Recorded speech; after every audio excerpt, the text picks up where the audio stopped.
Oi, gente. Hoje eu tô aqui para falar um pouco como que foi o processo de alfabetização do José Hugo. Para quem não sabe, o José Hugo é meu filho, ele tem transtorno do espectro do autismo.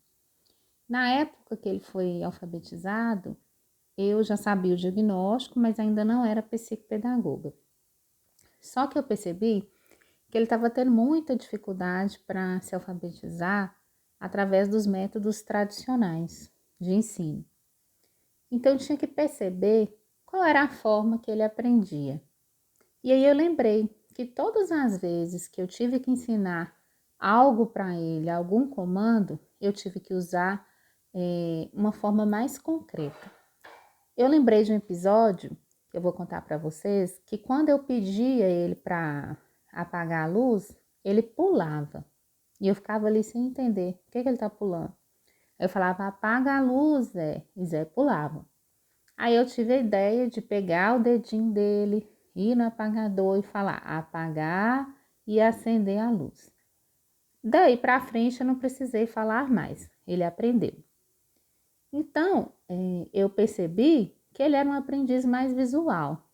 Ele precisava de recurso visual para aprender e também que ele aprendia mais quando ele fazia, quando era demonstrado para ele alguma ação. E aí eu incorporei essas observações nas atividades que eu preparava para ele.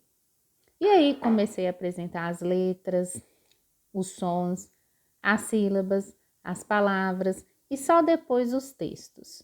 E da mesma forma trabalhando também a interpretação, para que ele pudesse compreender o que ele lia.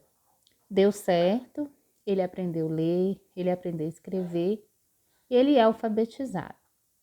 Na questão da interpretação, ele tem um autismo moderado, então ele tem uma facilidade maior para interpretar questões mais literais e uma dificuldade para interpretar questões mais abstratas, de duplo sentido. Isso ainda está sendo trabalhado até hoje. Eu acredito que ainda vai melhorar muito. Só que antes desse processo de alfabetização, é importante dizer que a gente teve que trabalhar alguns pré-requisitos, como por exemplo, o contato ocular, porque ele tinha que olhar para mim, prestar atenção em mim, para entender o que eu estava explicando. E da mesma forma, ele tinha que olhar para as atividades e para o material que eu estava apresentando. Outra questão importante foi ter trabalhado o tempo atencional, usando os interesses dele na época, que eram animais, e aumentando o repertório a partir da hora que ele conseguia ficar mais focado. Eu me lembro que a gente começou, não tinha nem 5 minutos de atenção, né? E depois a gente conseguiu chegar até 1 hora de atenção.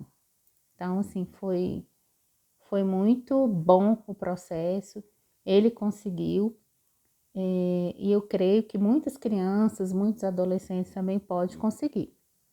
Mas a gente precisa levar em consideração uma coisa: cada pessoa com transtorno do espectro autismo é única. E essa pessoa deve ser individualmente avaliada, deve se perceber como que ela responde ao meio, como que ela aprende, e a partir daí elaborar atividades que vão contemplar as necessidades dessa pessoa. Espero ter ajudado, ter motivado vocês e até a próxima.